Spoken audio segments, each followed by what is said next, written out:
Sa sobrang ano niya, ang pwede mo lang bilhin dalawa lang. Hindi ka pwedeng mag-hoard. Kasi mabenta. Oo. Para maano ng iba. Para lahat makakuha.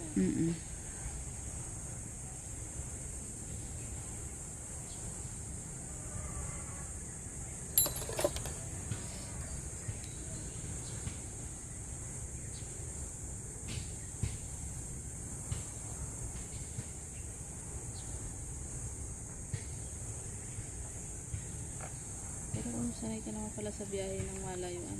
Kami di, kasi Marinduque kami. Ang babangka ba kayo doon? Barko. Ay, barko. Ayun no, mas nakakahilo sa barko, no? Oo, lalo na pag December. Yung aloy, no? Ang aloy. Ayan. Nakakalula.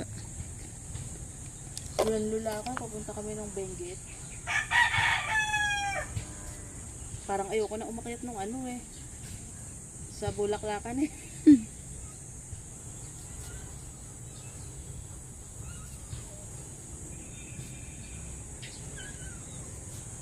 Tsaka yung night market nila, maganda. Maraming pagkain.